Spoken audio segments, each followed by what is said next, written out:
Hi folks, we're going to take a look at page 400, number 16. So let's take a look at the question. It says a vector in R3 makes equal angles with the coordinate axes. Determine the size of each of these angles if in part A the angles are acute and B the angles are obtuse. Okay, so this should look familiar, as very similar to a test question we had.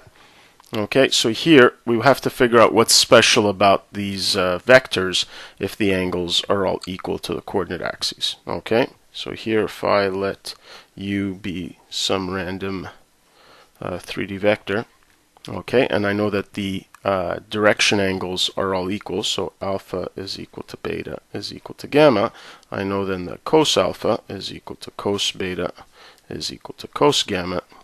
Okay, and each of these is given by the coordinate divided by the magnitude of the vector. So x over magnitude u will be equal to y over magnitude of u, which will be equal to z over magnitude of u.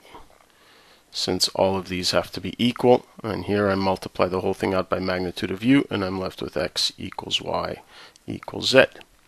Okay, so this tells us what's special about these vectors. They're the vectors that are formed by having equal coordinates. Okay, however, if one of these coordinates is positive, well, we know the angle to the axis is going to be acute, and if the coordinate is negative, the angle to the axis is going to be obtuse. Okay, so let's now solve for those. Now, since any vector I take where all three will be equal and positive, so 1, 1, 1, 3, 3, 3, 100, 100, 100 will all be parallel vectors. So that means that their direction angles will all be the same. So I can pick any vector that has three equal coordinates and where the coordinates are all positive, so that I'm looking for acute angles. Okay, so here we have that alpha equals beta equals gamma, okay, as all these are all equal to cos inverse of the coordinate. In this case here, whether I choose x, y, and z, they're all the same, divided by the magnitude of the vector, and the magnitude of the vector 1, 1, 1 is just root 3. So I'll just write out the magnitude straight out. Okay, and this now will give us our angle. So let's calculate this here. We've got cos inverse of 1 over square root of 3.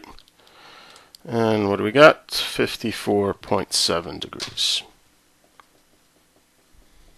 Okay, now if I do something similar now for part B, okay, I know that if a coordinate is negative, its angle to the coordinate axis is going to be greater than 90. So here I'll pick, again, any vector. So in this case here, I'll just pick negative 1, negative 1, negative 1. Okay, and so alpha, which is going to be equal to beta, which is going to be equal to gamma, these will all equal cos inverse of, pick any of the coordinates, negative 1 over, magnitude of this vector is again just root 3. Okay, now we should figure out here that this is just going to be 180 minus that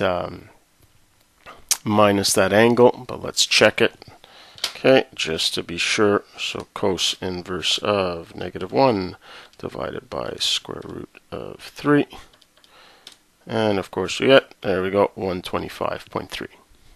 Okay, as expected. Okay, so number one was to figure out what was special about these vectors. Okay, so even though this was done on a test, I came to the same conclusion as before. So to figure out that what's special about these vectors is that all the coordinates have to be equal, and then to just reason out that in order for them to be acute, the coordinates have to be positive.